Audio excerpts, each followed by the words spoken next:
শপথ নিলেন অন্তর্বর্তী সরকারের প্রধান ডক্টর ইউনূস ও ১৩ উপদেষ্টা। অর্থনৈতিক ও রাজনৈতিক সংকট উত্তরণে সফল হবে অন্তর্বর্তী সরকার, প্রত্যাশা নাগরিক সমাজের।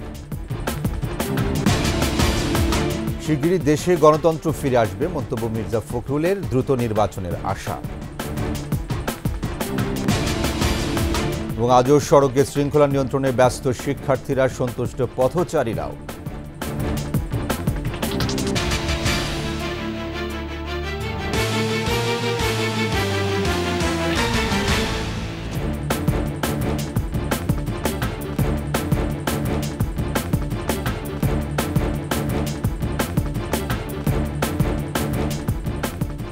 শুনছিলেন ফার্স্ট সিকিউরিটি ইসলামী ব্যাংক পিএলসি সংবাদ শিরোনাম। আমন্ত্রণ রাত 11টার 21 সংবাদ। সাথে আছে আমি ওয়াহিদুজ্জামান।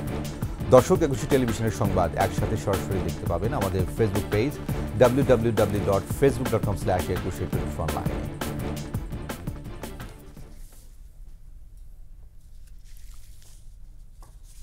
অন্তর্বর্তীকালীন সরকারের প্রধান উপদেষ্টা হিসেবে শপথ নিয়েছেন শান্তিতে নোবেলজয়ী ডক্টর মোহাম্মদ ইউনূস। বৈষম্য বিরোধী ছাত্র আন্দোলনের 2 সমন্বয়ক সহ 16 জনকে রাখা হয়েছে নতুন সরকারের উপদেষ্টা হিসেবে। রাত 9টা 15 মিনিটে বঙ্গভবনে ইউনূস সহ 14 জনকে শপথ বাক্য পাঠ করেন রাষ্ট্রপতি মোহাম্মদ শাহাবুদ্দিন। দীপু শিকদারের রিপোর্ট।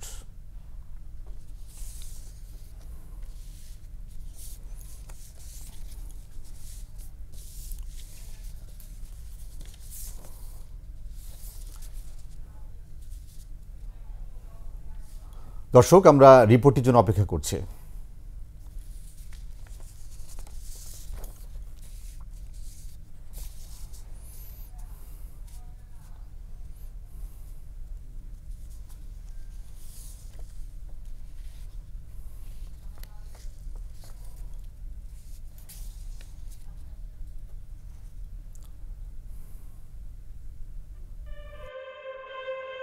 অন্তর্বর্তীকালীন সরকারের প্রধান উপদেষ্টা হিসেবে শপথ গ্রহণ করতে বৃহস্পতিবার রাতে বঙ্গভবনে আসেন শান্তিতে নোবেল বিজয়ী ডক্টর মোহাম্মদ ইউনূস। উপস্থিত ছিলেন বিএনপি নেতা, ঢাকায় নিযুক্ত বিভিন্ন দেশের রাষ্ট্রদূত, হাইকমিশনার সহ আমন্ত্রিত অতিথিরা। শপথ শুরুর আগে ছাত্রদের অভ্যুত্থানে শহীদদের স্মরণে 1 মিনিট নীরবতা পালন করা হয়। প্রথমে ডক্টর মোহাম্মদ ইউনূসকে প্রধান উপদেষ্টা শপথ পাঠ করান রাষ্ট্রপতি মোহাম্মদ শাহাবুদ্দিন। অন্তর্বর্তীকালীন সরকারের প্রধান উপদেষ্টা পদের কর্তব্য বিশ্বস্ততার সহিত পালন করিব। আমি বাংলাদেশের প্রতি অকৃত্রিম বিশ্বাস ও আনুগত্য পোষণ করিব। পরে অন্তর্বর্তীকালীন সরকারের উপদেষ্টা হিসেবে বাংলাদেশ ব্যাংকের সাবেক গভর্নর ডক্টর সালেউদ্দিন আহমেদ, সাবেক নির্বাচন কমিশনার অবসরপ্রাপ্ত brigadier general M Sakhawat Hossain, Dhaka বিশ্ববিদ্যালয়ের অধ্যাপক ডক্টর আসিফ নজরুল, মানবাধিকার কর্মী আদিলুর রহমান খান, সাবেক তত্ত্বাবধায়ক সরকারের উপদেষ্টা হাসান আরিফ, সাবেক পররাষ্ট্র সচিব তৌহিদ হোসেন, পরিবেশ আইনবিদ সৈয়দা রিজওয়ানা হাসান শপথ পাঠ করেন। উপদেষ্টা পদের কর্তব্য বিশ্বস্ততার সহিত পালন করিব।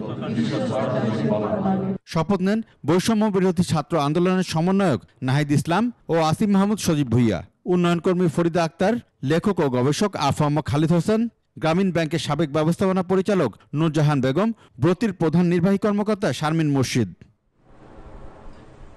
ঢাকার বাইরে থাকা শপথ গ্রহণ অনুষ্ঠানে যোগ দিতে পারেননি বিধান রঞ্জন রায়, সুপ্রদীপ চাকমা ও ফারুকী আজম। শপথ পাঠ করার জন্য দীপু শিকদার, 21 টেলিভিশন, ঢাকা। ব্যবসায়ী ও রাজনীতিবিদরা আশা করছেন অন্তর্বর্তী সরকার দেশের বিদ্যমান অর্থনৈতিক ও রাজনৈতিক সংকট উত্তরণে সফল হবে। সাংবিধানিক প্রতিষ্ঠানগুলো শক্তিশালী করে উপযুক্ত সময়ে দেশে একটি অবাধ, সুষ্ঠু ও গ্রহণযোগ্য নির্বাচন উপহার দিতেও অন্তর্বর্তী সরকার সক্ষম হবে বলে আশা তাদের। শুধুমাত্র বাংলাদেশি না, সে এমন একটা ব্যক্তিত্ব যে পুরো বিশ্বের তার আনাগোনা আছে।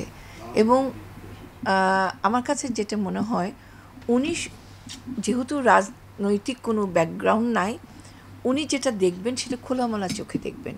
উনি ওই আঙ্গিকে দেখবেন না, যে আঙ্গিকে আমার কতটুকু গেইন হলো এটা আমার মনে হয় দেখবেন না করতে পারে এবং আমাদের কারখানার চাকা যেন সচল থাকে, এটা হলো প্রথম আমাদের প্রত্যাশা। যদি কর্মসংস্থান না বাড়ে তাহলে কিন্তু অর্থনীতি সচল হবে না, বেকারত্বর অবসান হবে না, এই ওভারনাইট পারবে না। বাংলাদেশ ব্যাংকের আজকে রিজার্ভ খুবই কম, যার দিয়ে আমরা অনেক এলসি করতে পারছি না। ডলারের মূল্য যেখানে চলে গেছে তাতে ইনফ্লেশন কোনো অংশে কমবে না, ইনফ্লেশন কিন্তু বাড়বে। সেই জন্য ইনফ্লেশন কমানো, দ্রব্যমূল্যের দাম কমানো সরকারের জন্য আরেকটা গুরুত্বপূর্ণ দায়িত্ব। আমরা ফ্যাসিস্ট দুঃশাসনের আরেকটা নূতন সংস্করণ দেখতে চাই না, এবং সেটা নিশ্চিত করতে হলে আমাদের একটা গণতান্ত্রিক রূপান্তর সাধন করতে হবে। দেশের শাসন ব্যবস্থার ভেতরে একটা পূর্ণ গণতান্ত্রিক বিধিবিধান, যাতে প্রাতিষ্ঠানিকভাবে আমরা স্থায়ী একটা কাঠামো দাঁড় করাতে পারি। নোবেল বিজয়ী ডক্টর মোহাম্মদ ইউনূসকে প্রধান করে অন্তর্বর্তীকালীন সরকারকে স্বাগত জানিয়েছেন সাধারণ জনগণ। নতুন সরকার আইছে, এটা ভালো হয়েছে। আমরা সাধারণ মানুষ নিরাপত্তা চাই, কর্ম করে খেতে চাই। যেহেতু উনি অর্থবিদ, যেন সমস্ত জিনিসের দাম, দ্রব্যমূল্যের দাম যাতে কমায় দেয় সেটা চাই, আর আমরা নিরাপত্তা চাই। প্রধান উপদেষ্টা উনি আমাদের শুধু দেশের মধ্যে না, একজন আন্তর্জাতিক খ্যাতিসম্পন্ন মানুষ। আমাদের দেশকে যেন অনেক উপরে নিয়ে যায়, আমরা যেন মালয়েশিয়ার মতো হতে পারি, এরকম আশাই আমার তার প্রতি। একটা দুর্নীতিমুক্ত বাংলাদেশ গড়তে তারুণ্যের যাতে বিজয় হয়, মেধার যাতে বিজয় হয়, আমরা হিন্দু, মুসলিম, বৌদ্ধ, খ্রিস্টান আমরা একসাথে বাস করতে পারি। বিগত সরকারের আমলে যে সব কিছু জিনিসের দাম দিনে দিনে বৃদ্ধি পেয়েছে, এই বাজার দর কীভাবে মানুষের নিমন্ত্রণে মানুষের ক্রয় সাধ্যের নাগালে চলে আসে, বাজার দর যেন বাজারের যে জিনিসপাতির দাম যেন কমায় দেয়। এর আগে দুপুরে বিমানবন্দরে ডক্টর মোহাম্মদ ইউনূস সাংবাদিকদের মুখোমুখি হয়ে ছাত্র জনতার অভ্যুত্থানকে দ্বিতীয় স্বাধীনতা হিসেবে অভিহিত করেন। নতুন সরকার মানুষের আস্থাভাজন হবে বলে আশ্বাস দেন ডক্টর মোহাম্মদ ইউনূস। রিপোর্টে আরও জানাচ্ছেন আকবর হোসেন সুমন। হযরত শাহজালাল আন্তর্জাতিক বিমানবন্দরে ছাত্র জনতার এই অপেক্ষা শান্তিতে নোবেলজয়ী অর্থনীতিবিদ ডক্টর মোহাম্মদ ইউনূসের জন্য। অন্তর্বর্তীকালীন সরকারের প্রস্তাবিত প্রধান উপদেষ্টা হিসেবেই পা রাখেন দেশের মাটিতে। বিমানবন্দরে তাকে স্বাগত জানান তিন বাহিনীর প্রধান, সুশীল সমাজের প্রতিনিধি এবং বৈষম্য বিরোধী ছাত্র আন্দোলনের সমন্বয়করা। নতুন সরকারের ওপর আস্থা রাখার আহ্বান রেখে দেশের শৃঙ্খলা ফিরিয়ে আনাই প্রথম কাজ বলে গণমাধ্যমকে জানান প্রধান উপদেষ্টা। আমাদের কাজ হলো এটাকে রক্ষা করা, সবাইকে রক্ষা করা, এটাকে প্রতিটি মানুষ আমাদের ভাই, আমাদের বোন, তাদেরকে রক্ষা করা এবং আমাদের একটা শৃঙ্খলা ফিরিয়ে আসা। বিশৃঙ্খলা, সহিংসতা এগুলো হলো অগ্রগতির বড় শত্রু। আমাদের যে যাত্রা শুরু হলো সেই যাত্রার শত্রু, কাজে এই শত্রুকে যাতে রোধ করা যায়, তাদেরকে বুঝিয়ে শুনিয়ে হোক, তাদেরকে আইন শৃঙ্খলার হাতে দিয়ে হোক, এটা বোঝাতে হবে। তাকে মেরে পেটে এটা ঠিক না। ছাত্র জনতার অভ্যুত্থানকে দ্বিতীয় স্বাধীনতা উল্লেখ করে তা রক্ষার তাগিদ দেন শান্তিতে নোবেলজয়ী এই অর্থনীতিবিদ। কি অবিশ্বাস্য একটা সাহসী যুবক বন্দুকের সামনে দাঁড়িয়ে আছে, এবং তারপরে থেকে কোনো যুবক, কোনো যুবতী আর হার মানে নাই, সামনে গিয়ে গেছে এবং বলছি যত গুলি মারতে পারো আমরা আছি। তো যার কারণে এটা সারা বাংলাদেশ জুড়ে এই আন্দোলন ছড়িয়ে গেছে, এবং যার কারণে বাংলাদেশ এই দ্বিতীয়বার স্বাধীনতা অর্জন করলো। এই স্বাধীনতাটা আমাদেরকে রক্ষা করতেই হবে, শুধু রক্ষা করা নয়, এই স্বাধীনতার সুফল প্রতিটি মানুষের ঘরে পৌঁছাতে হবে, তা না হলে এই স্বাধীনতার কোনো দাম নেই। তরুণদের সৃজনশীলতাকে দেশের কল্যাণে কাজে লাগানোর আহ্বান জানান প্রধান উপদেষ্টা। এবং আজকের তরুণ সমাজকে বোঝানো যে এই দেশ এটা তোমাদের হাতে, তোমরা এটাকে তোমাদের মনের মতো করে গড়ে তুলবে। তোমরা যেভাবে স্বাধীন করতে পেরেছো, তোমরা এটাকে তোমাদের মনের মতো করে গড়তেও পারবে, এবং তোমাদের দেখে সারা দুনিয়া শিখবে কিভাবে একটা দেশ, একটা তরুণ সমাজ গ্রহণ করতে পারে এবং তাকে পাল্টে ফেলতে পারে। তাদেরকে আমি বারে বারে এমনি উপদেশ দিই যে পুরনোদের বাদ দাও, তাদের এই পুরনো চিন্তা দিয়ে এটার মুক্তি আমাদের হবে না, করি সারা দুনিয়ার মধ্যে এটা হবে না। এটা শুধু বাংলাদেশের কথা না, সারা দুনিয়াকে জুড়ে কথা বলছি। আন্দোলনে নিহত শিক্ষার্থী শহীদ আবু সাইদকে স্মরণ করেন ডক্টর ইউনূস। আবু সাইদের কথা মনে পড়ছে আমাদের, যে আবু সাইদের ছবি বাংলাদেশের প্রতিটি মানুষের মনে গেঁথে আছে, এটা কেউ ভুলতে পারবে না। আকবর হোসেন সুমন, 21 টেলিভিশন, ঢাকা। সাহসী যুবক। এদিকে শান্তিতে নোবেলজয়ী অর্থনীতিবিদ ডক্টর মোহাম্মদ ইউনুস দুর্নীতি ও বৈষম্য দূর করে দেশের অর্থনীতি শক্তিশালী করতে পারবেন বলে আশা প্রকাশ করেছেন বিমানবন্দরে তাকে স্বাগত জানাতে আসা শিক্ষার্থীরা। শিক্ষার্থী হত্যার বিচারের সাথে সাথে তারুণ্য নির্ভর দেশ গড়ে ওঠারও আশা তাদের। মাহমুদ হাসানের প্রতিবেদন। অন্তর্বর্তী সরকারের প্রধান উপদেষ্টা অর্থনীতিবিদ ডক্টর মোহাম্মদ ইউনুসকে স্বাগত জানাতে হযরত শাহজালাল আন্তর্জাতিক বিমানবন্দরের সামনে অবস্থান নেন হাজারো শিক্ষার্থী। কণ্ঠে তাদের অভিন্ন উচ্চারণ, পিছিয়ে পড়া বাংলাদেশকে একমাত্র ডক্টর মোহাম্মদ ইউনুসই আলোর পথে ফিরিয়ে আনতে পারবেন। তাকে অনুকরণ করেই বিশ্বের অনেক দেশ আজ অর্থনীতিতে শক্তিশালী। বাংলাদেশের বাতিঘর এই মুহূর্তে আশার প্রতীক হিসেবে আমরা ডক্টর মোহাম্মদ ইউনুসকেই দেখছি। আমরা আশা করি বাংলাদেশের বিচার ব্যবস্থা, বাংলাদেশের আইন ব্যবস্থা, শিক্ষা ব্যবস্থা, চিকিৎসা ব্যবস্থায় একটা যুগান্তকারী পরিবর্তন আমরা এই সরকার এবং ডক্টর মোহাম্মদ ইউনুসের হাত ধরে দেখব। বিভিন্ন দেশ যারা দারিদ্র থেকে উঠতে পারে না, তারা ডক্টর মোহাম্মদ ইউনুসকে নিয়ে তাদের দেশের রূপরেখা প্রণয়ন করে। তাই আমরা চাচ্ছি আমাদের দেশে ডক্টর মোহাম্মদ ইউনুস অন্তর্বর্তীকালীন সরকার হিসেবে জয়েন করে বাংলাদেশটাকে একটা নতুন দিগন্তে নিয়ে যাক। ওনার কাজকর্ম এগুলোর প্রতি দেখেই আমরা বুঝতে পারছি ওনার প্রতি আশ্বাস রাখা যায়। ডক্টর মোহাম্মদ ইউনুসের চিন্তাভাবনা সবসময় তরুণদের মতো, তাই তরুণদের নিয়ে আগামীর বিশ্বের অন্যতম শক্তিশালী অর্থনীতির দেশ হবে বাংলাদেশ, এমনটাই বলেন তরুণরা। উনি বসে কতগুলো সংস্কার করবেন, সংবিধান সংশোধন করবেন, নির্বাচন কমিশনের কিছু সংস্কার আছে ওগুলো করবেন, এবং তারই সাথে উনি অবশ্যই সমন্বয়কদের সাথে মিলে একটা বিচার ব্যবস্থা করে তাদের বিচার আমাদের দিবেন। অন্য দেশে ওনাকে অনেক প্রায়োরিটি দেয় যেটা আমাদের দেশে দেয় না, তো আমরা চাই উনি ভালো কিছু একটা বয়ে আনবে আমাদের দেশের জন্য। দেশে যে দ্রব্যমূল্যর বৃদ্ধিটা হয়েছে, প্লাস দেশের অনেক ঋণগ্রস্ত আছে, এই ঋণগ্রস্তগুলো রিমুভ হবে। বৈষম্য বিভেদ আর দুর্নীতিমুক্ত দেশ হবে নতুন বাংলাদেশ। বাংলাদেশের এই বিশৃঙ্খল পরিস্থিতিতে, এই সংকটময় মুহূর্তে ডক্টর মোহাম্মদ ইউনুস বাংলাদেশকে এই সংকট থেকে উত্তরণ করতে পারবেন বলে বিশ্বাস করি। দুর্নীতি হচ্ছে, ওই দুর্নীতি কমিয়ে দিবে, এবং চাকরি ক্ষেত্রে যেগুলো কমিশন না হয় ওইটাও কমিয়ে দিয়ে সরাসরি যে পরীক্ষার মাধ্যমে, মেধার মাধ্যমে যেন চাকরিটা হতে পারে, এটা আমি তার কাছে প্রত্যাশা করি। শিক্ষা ব্যবস্থা সহ পুরনো ধ্যান ধারণার বাইরে এনে বাংলাদেশকে বিশ্বের দরবারে একমাত্র ডক্টর মোহাম্মদ ইউনুসই পরিচয় করিয়ে দিতে পারবেন বলেও জানান তরুণ শিক্ষার্থীরা। মাহমুদ হাসান, 21 টেলিভিশন, ঢাকা। অন্তর্বর্তী সরকারের প্রধান নোবেলজয়ী ডক্টর মোহাম্মদ ইউনুসের বাসভবন ও কার্যালয় হিসেবে প্রস্তুত রাষ্ট্রীয় অতিথি ভবন যমুনা। দায়িত্ব গ্রহণের পর এই ভবন থেকে রাষ্ট্রীয় কার্যাবলী পরিচালনা করবেন ডক্টর ইউনুস। আদিত্য মামুনের রিপোর্ট। অন্তর্বর্তী সরকারের প্রধান হিসাবে ডক্টর ইউনুসের নাম প্রস্তাবের পরপরই তার কার্যালয় এবং বাসভবন হিসাবে রাষ্ট্রীয় অতিথি ভবন যমুনাকে গড়ে তোলার কাজ শুরু করে সরকারি আবাসন পরিদপ্তর।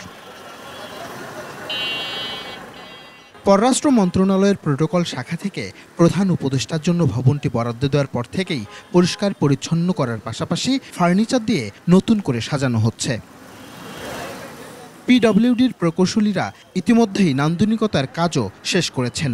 মিন্টো রোডের এই ভবনটি ঘিরে নিরাপত্তাও জোরদার করা হয়েছে।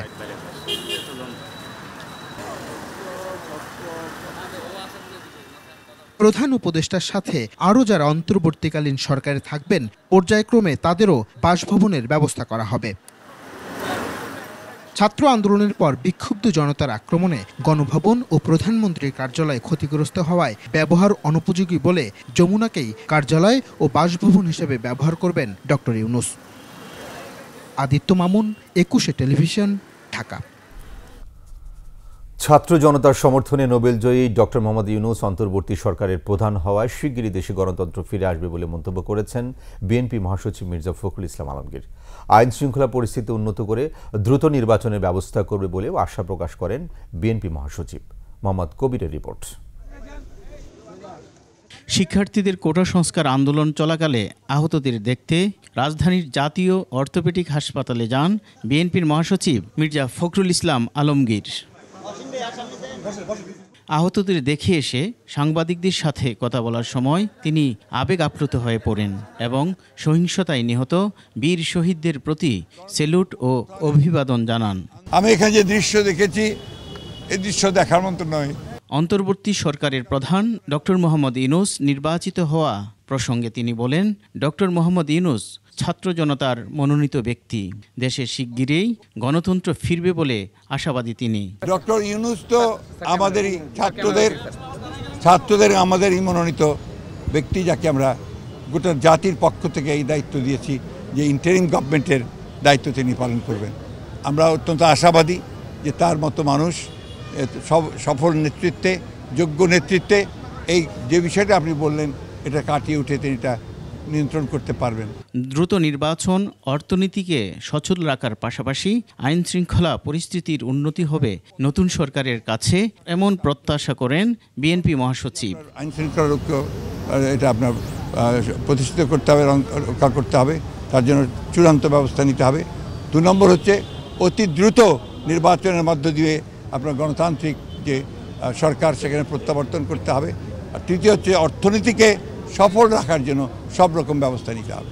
আহতদের চিকিৎসায় সব ধরনের সহায়তার কথা জানান মির্জা ফখরুল। আমরা সব রকম সহযোগিতার কথা এখানে বলেছি। মোহাম্মদ কবির, 21 টেলিভিশন, ঢাকা। সড়কে নেই কোনো ট্রাফিক পুলিশ। এই অবস্থায় টানা 3 দিন ধরে রাজধানীর সড়কে ট্রাফিক পুলিশের ভূমিকায় রয়েছেন শিক্ষার্থী ও অন্যান্য স্বেচ্ছাসেবী সংগঠনের প্রতিনিধিরা। বৃহস্পতিবার সকাল থেকে রাজধানীর গুরুত্বপূর্ণ ও জনবহুল সড়কে দেখা গেছে বিভিন্ন শিক্ষা প্রতিষ্ঠানের শিক্ষার্থী ও স্বেচ্ছাসেবীরা ট্রাফিক নিয়ন্ত্রণ করছেন। বিস্তারিত জানাচ্ছেন পার্থ সারথী। তৃতীয় দিনের মতো রাস্তার ট্রাফিক নিয়ন্ত্রণে শিক্ষার্থীরা। রাস্তায় সিগন্যালের পাশাপাশি তারা ফুটপাতে হাঁটা, নির্দিষ্ট স্থানে গাড়িতে ওঠানামা ও গণপরিবহনগুলো নির্দিষ্ট স্থানে থামার নির্দেশনা দিচ্ছেন। রাস্তায় সিগন্যালের পাশাপাশি তারা ফুটপাতে হাঁটা, নির্দিষ্ট স্থান থেকে গাড়িতে ওঠানামা ও গণপরিবহনগুলো নির্দিষ্ট স্থানে থামার নির্দেশনা দিচ্ছেন। ট্রাফিক নিয়ম মেনে চলতে মানুষ ও গাড়ি চালকদের বাধ্য করছেন স্বেচ্ছাসেবকরা। ট্রাফিক নিয়ন্ত্রণের পাশাপাশি তারা মানুষকে নিয়ম শৃঙ্খলা শেখাচ্ছেন। আমরা তাদেরকে ট্রাফিক রুলস মানার জন্য অনুরোধ করতেছি, এবং যারা হ্যামলেট ইউজ করতে হয় মোটরসাইকেল যাত্রীরা, তাদেরকে আমরা হ্যামলেট ইউজ করার জন্য অনেকে আমরা 10 মিনিট বা 5 মিনিট 5 মিনিট দাঁড়া করে রাখতেছি। তাদেরকে সেভাবে আমরা রাস্তা পার করে দিতেছি। তারপরে ধরেন এখানে আশেপাশে যারা আছে যে আমাদের মানে কোনো বাস পাচ্ছে না বা রিক্সা পাচ্ছে না, তাদেরকে আমরা ওই ব্যবস্থা করে দিচ্ছি। পথচারীরা আপৎকালীন পরিস্থিতিতে শিক্ষার্থীদের এমন উদ্যোগকে স্বাগত জানিয়েছেন।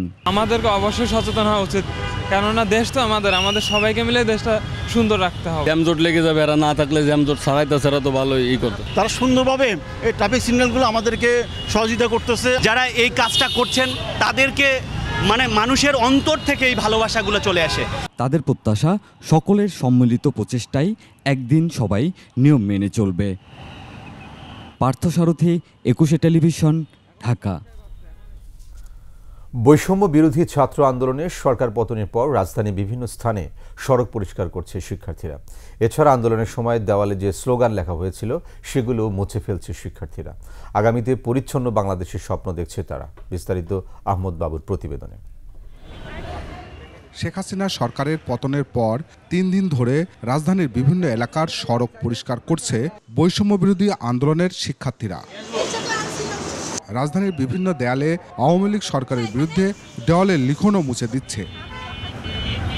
অনেক কিছুই লেখা ছিল যেগুলো এখন দেখতে ভালো লাগছে না, তো আমরা ওইগুলো সব ক্লিন করার চেষ্টা করতেছি। যেহেতু আমরা নিজেরা করেছি, আমরা নিজেরাই ক্লিন করবো। রাষ্ট্র গোছানোর দায়িত্ব আমাদের। অনেক দাবি দাবা লেখা ছিল এবং অনেক খারাপ কিছু লেখা ছিল, তো সেগুলোই আমরা রিমুভ করে দেওয়ার জন্য আজকে আমরা এখানে আসছি। পাশাপাশি আগুনে পুড়ে যাওয়া থানা পরিষ্কার করছে শিক্ষার্থীরা।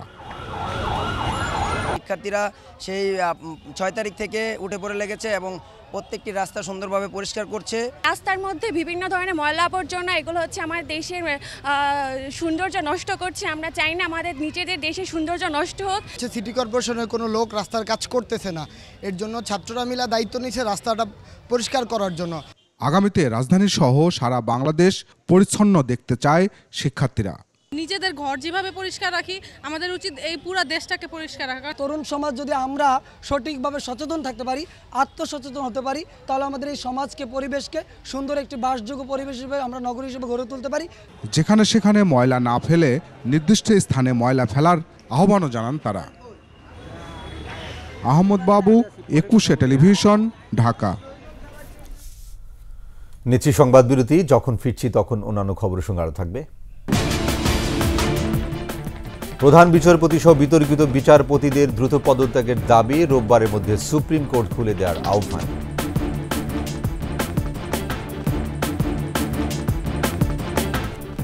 আবার আমন্ত্রণ রাত 11টার 21 সংবাদে। 21 টেলিভিশনের chairman and CEO Abdul Salam বলেছেন, তিনি আশা করছেন অন্তর্বর্তীকালীন সরকার গণমাধ্যমের স্বাধীনতা নিশ্চিত করবে। তাৎক্ষণিক প্রতিক্রিয়ায় কথা বলেন তিনি। দেশটা দ্বিতীয়বারের মতো আবার স্বাধীন হয়েছে, সেই সাথে 21 টেলিভিশন দখলমুক্ত হয়েছে এবং 21 টেলিভিশনেরও স্বাধীনতার দিবস আজকে। আমি আশা করব যে 21 টেলিভিশন থেকে আমার পক্ষ থেকে আহ্বান সকল মিডিয়া হাউসের প্রতি যে আমাদের একটা সুযোগ এসেছে এবং সাংবাদিকদের সুযোগ এসেছে স্বাধীন মুক্তভাবে কাজ করা, এবং সেটার জন্য তারা কাজে লাগায় এবং সকলে মিলে, সকল মিডিয়া হাউস, সকল সংবাদকর্মী এবং তারা সকলে মিলে এই নতুন সরকারকে সহযোগিতা করবে, যাতে ছাত্র জনতার যে আকাঙ্ক্ষা সেটা যাতে প্রতিফলন হয়, এবং সেইভাবে আমরা সকলে মিলে এই নতুন সরকারকে সহযোগিতা করব, এটাই আমার প্রত্যাশা। নির্বাচন নিয়ে কোনো ভাবনা আছে কিনা? অনেকেই মনে করেন যে আপনিও নির্বাচনে অংশগ্রহণ করবেন বা আপনি রাজনীতিতে আসতে চান কিনা? আমি ব্যক্তিগতভাবে না, দিস ইজ নট দি আমার প্রত্যাশা না।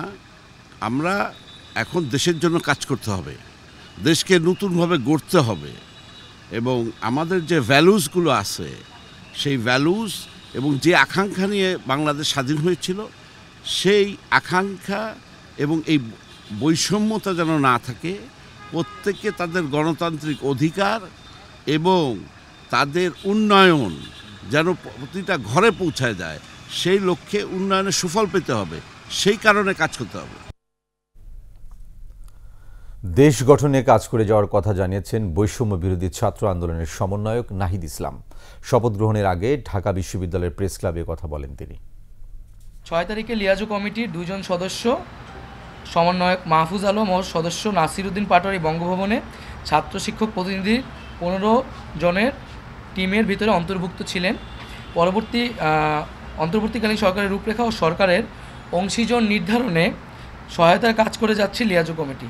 আশু সরকার গঠন পরবর্তী রাষ্ট্রের নতুন রাজনৈতিক বন্দোবস্তের লক্ষ্যে কাজ করে যাবে। দেশব্যাপী অরাজকতা, অগ্নিসংযোগ ও ধ্বংসাত্মক কার্যক্রম বন্ধে কঠোর ব্যবস্থা গ্রহণের সিদ্ধান্ত হয়েছে বলে জানিয়েছে আন্তঃবাহিনী জনসংযোগ পরিদপ্তর আইএসপিআর। আইএসপিআর আরও জানায়, সেনা সদরে সেনাবাহিনী প্রধান জেনারেল ওয়াকারুজ্জামানের সাথে নৌ বিমান বাহিনী প্রধানের উপস্থিতিতে নবনিযুক্ত আইজিপি, র্যাব মহাপরিচালক এবং ডিএমপি কমিশনার সাক্ষাৎ করেন। বৈঠকে চলমান অরাজকতা, অগ্নিসংযোগ ও ধ্বংসাত্মক কার্যক্রম বন্ধের মাধ্যমে দেশের স্থিতিশীলতা রক্ষায় সশস্ত্র বাহিনী সহ অন্যান্য আইন শৃঙ্খলা রক্ষাকারী বাহিনী শক্ত অবস্থান গ্রহণের বিষয়ে বাহিনীর প্রধানরা সিদ্ধান্ত নেন। 24 ঘণ্টার মধ্যে সেনাবাহিনীর সহায়তায় দেশের সকল থানার কার্যক্রম শুরু করার বিষয়ে আলোচনা হয়। এ ব্যাপারে সকলের সহযোগিতা কামনা করা হয়। স্বৈরাচারী ও সন্ত্রাসী সংগঠন হিসেবে আওয়ামী লীগের নিবন্ধন নিষিদ্ধ ও বাতিলের দাবি জানিয়েছেন liberal Democratic party LDP chairman colonel অবসরপ্রাপ্ত অলি আহমেদ। রাজধানীর মগবাজারে এলডিপির প্রধান কার্যালয়ে সংবাদ সম্মেলনে অলি আহমেদ এ দাবি জানান। উপযুক্ত পরিবেশ সৃষ্টি হওয়ার পর শেখ হাসিনাকে দেশে ফিরিয়ে এনে বিচারের সম্মুখীন করার কথাও জানান কর্নেল অবসরপ্রাপ্ত অলি আহমেদ। অন্তর্বর্তী সরকারকে 6 মাসের মধ্যে নির্বাচন আয়োজনের দাবি জানিয়ে এলডিপি চেয়ারম্যান বলেন, আগামী 4টি জাতীয় নির্বাচন তত্ত্বাবধায়ক সরকারের অধীনে করতে হবে।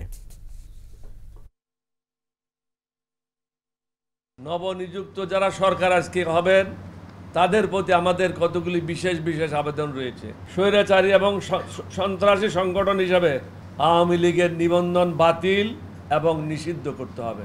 উপযুক্ত পরিবেশ সৃষ্টি হওয়া মাত্র শেখ হাসিনাকে দেশে ফিরিয়ে এনে বিচারের সম্মুখীন করতে হবে। কমপক্ষে 4টি জাতীয় নির্বাচন তত্ত্বাবধায়ক সরকার ব্যবস্থার অধীনে করার জন্য ব্যবস্থা গ্রহণ করতে হবে।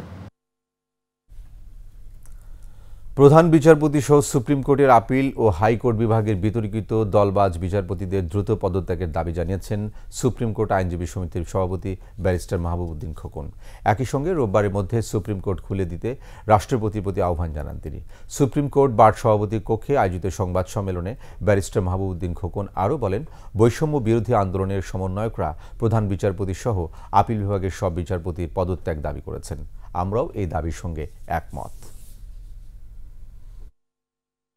আপিলেট ডিভিশন, হাইকোর্ট ডিভিশনের বিতর্কিত বিচারপতিদের বাদ দিয়ে আগামী রোববার এই সুপ্রিম কোর্ট বসতে হবে। সুপ্রিম কোর্টের জ্যেষ্ঠ আইনজীবী মোহাম্মদ আসাদুজ্জামানকে অ্যাটর্নি জেনারেল হিসেবে নিয়োগ দিয়েছেন রাষ্ট্রপতি। বৃহস্পতিবার রাষ্ট্রপতির আদেশক্রমে তাকে অ্যাটর্নি জেনারেল হিসেবে নিয়োগ দিয়ে প্রজ্ঞাপন জারি করা হয়েছে। প্রজ্ঞাপনে বলা হয়েছে, গণপ্রজাতন্ত্রী বাংলাদেশের সংবিধানের ৬৪(১) অনুচ্ছেদে প্রদত্ত ক্ষমতা বলে মহামান্য রাষ্ট্রপতি বাংলাদেশ সুপ্রিম কোর্টের সিনিয়র আইনজীবী মোহাম্মদ আসাদুজ্জামানকে পুনরাদেশ না দেওয়া পর্যন্ত বাংলাদেশের অ্যাটর্নি জেনারেল পদে নিয়োগ প্রদান করেন। এ আদেশ অবিলম্বে কার্যকর হবে।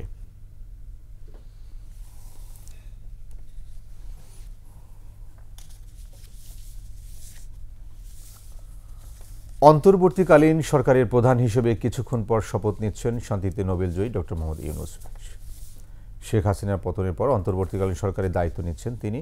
১৯৯০ সালে গণঅভ্যুত্থানের এরশাদের পতনের পর দেশে প্রথম তত্ত্বাবধায়ক সরকার আসে। এরপর আরও ৩টি নির্বাচন হয়ে তত্ত্বাবধায়ক সরকারের অধীনে। বিস্তারিত জানাচ্ছেন বনশ্রী ডলি। ১৯৯০ সালে গণঅভ্যুত্থানে এরশাদ সরকারের পতনের পর সব দলের ঐকমত্যের ভিত্তিতে সে সময়ের প্রধান বিচারপতি শাহাবুদ্দিন আহমেদ অস্থায়ী প্রেসিডেন্টের দায়িত্ব গ্রহণ করেন। তার অধীনেই পঞ্চম জাতীয় সংসদ নির্বাচন হয়। এরপর বাংলাদেশে ১৯৯৬ সালের ৩০ মার্চ সাবেক বিচারপতি হাবিবুর রহমানকে তত্ত্বাবধায়ক সরকারের প্রধান উপদেষ্টা নিয়োগ দেওয়া হয়। তৃতীয় তত্ত্বাবধায়ক সরকার গঠিত হয় ২০০১ সালে। তত্ত্বাবধায়ক সরকারের প্রধান উপদেষ্টা ছিলেন বিচারপতি লতিফুর রহমান। এরপর ২০০৬ সালে চতুর্থ তত্ত্বাবধায়ক সরকার গঠিত হয়। রাষ্ট্রপতি অধ্যাপক ডক্টর ইয়াজউদ্দিন আহমদই সরকারের প্রধান উপদেষ্টার দায়িত্ব নেন। নবম জাতীয় সংসদ নির্বাচনের পর প্রধান উপদেষ্টা ইয়াজউদ্দিন সহ সব উপদেষ্টা পদত্যাগ করে দেশে জরুরি অবস্থা ঘোষণা করেন। ২০০৭ সালে সেনা সমর্থিত তত্ত্বাবধায়ক সরকারের প্রধান উপদেষ্টা হিসেবে নিয়োগ পান বাংলাদেশ ব্যাংকের সাবেক গভর্নর ডক্টর ফখরুদ্দিন আহমেদ। সে সময় উপদেষ্টা ছিলেন barrister Moinul Hossain, Mirza Mohammad Azizul Islam, major general অবসরপ্রাপ্ত এম এ মতিন, তপন চৌধুরী, গীতিয়ারা সাফিয়া চৌধুরী সহ আরও কয়েকজন। ২০০৮ সালে ডক্টর ফখরুদ্দিন আহমেদের নেতৃত্বে তত্ত্বাবধায়ক সরকারি উপদেষ্টাদের রদবদল হয়। তখন বাদ পড়েন barrister Moinul Hossain, Gitiara Safia Chowdhury, major general অবসরপ্রাপ্ত মতিউর রহমান, আইয়ুব কাদরি, তপন চৌধুরী ও সাজ্জুদুল করিম। যুক্ত হন doctor M Shawkat Ali, F Hasan Arif, major general অবসরপ্রাপ্ত গোলাম কাদের, রাশেদা কে চৌধুরী ও ডক্টর হোসেন জিল্লুর রহমান। ২০১১ সালের পঞ্চম সংশোধনী বিলের ২০ ও ২১ নম্বর প্রস্তাব করা হয় সংবিধানের ৫৮ ক অনুচ্ছেদ বিলুপ্ত হবে। সংবিধানের ২ ক পরিচ্ছেদে নির্দলীয় তত্ত্বাবধায়ক সরকার বিলুপ্ত হবে। ২০১১ সালের ১০ মে বাংলাদেশ সুপ্রিম কোর্ট তত্ত্বাবধায়ক সরকার ব্যবস্থা বাতিলের রায় দেন। এছাড়াও বাংলাদেশ সংবিধানের ৫ম সংশোধনীর মাধ্যমে এমন সরকার ব্যবস্থাকে বাতিল করা হয়। প্রায় ১৬ বছর দেশ পরিচালনার পর গণ অভ্যুত্থানের মুখে এবছরের ৫ আগস্ট পদত্যাগ করে দেশ ছেড়ে পালিয়ে যান প্রধানমন্ত্রী শেখ হাসিনা। নোবেলজয়ী ডক্টর ইউনূসকে প্রধান উপদেষ্টা করে তত্ত্বাবধায়ক সরকার গঠন করা হবে, যে সরকার আগামী নির্বাচন পর্যন্ত দেশ পরিচালনা করবে। Banashree Dolly, desk report, ২১ television. আবারও সংবাদ বিরতি। যখন ফিরছি তখন অন্যান্য খবরের সঙ্গে আরও থাকবে। বাংলাদেশের অন্তর্বর্তীকালীন সরকারের সাথেই থাকবে যুক্তরাষ্ট্র। ডক্টর ইউনূসের দেশের ফেরার খবরে গুরুত্ব আন্তর্জাতিক গণমাধ্যমে।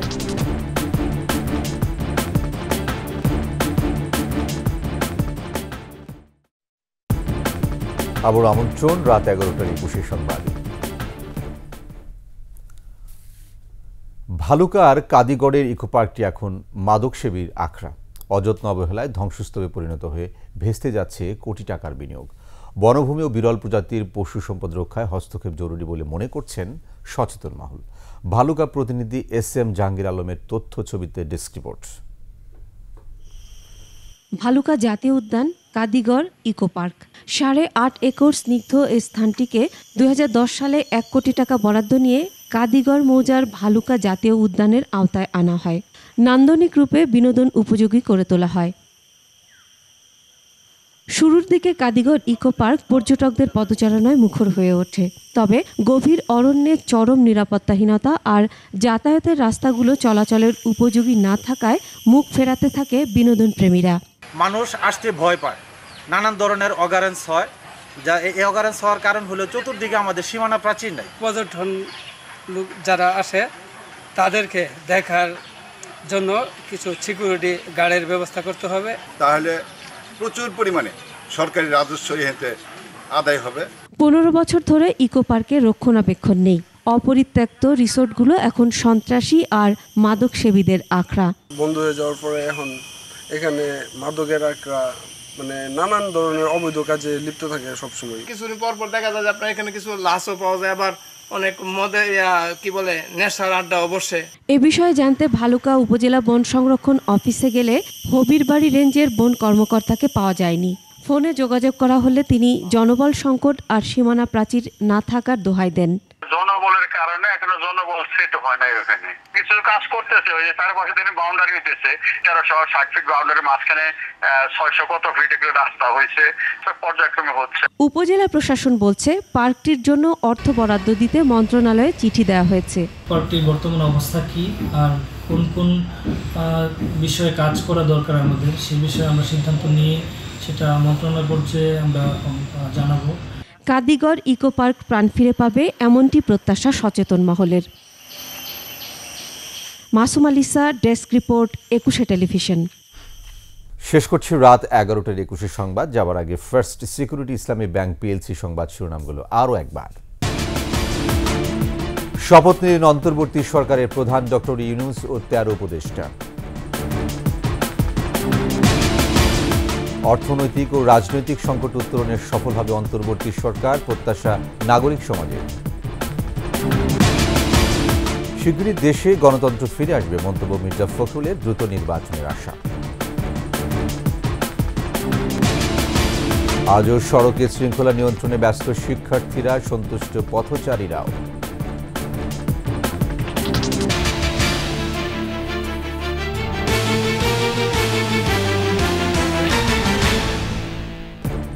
সর্বশেষ সংবাদ জানতে ডায়াল করুন 202 নম্বরে আর ভিজিট করুন 21-tv.com ওয়েবসাইটে। এছাড়া ফেসবুকে ভিজিট করতে পারেন www.facebook.com/2124live। এতক্ষণ সঙ্গে থাকার জন্য ধন্যবাদ। পরবর্তী সংবাদ দেখার আমন্ত্রণ। 21-এর সাথে।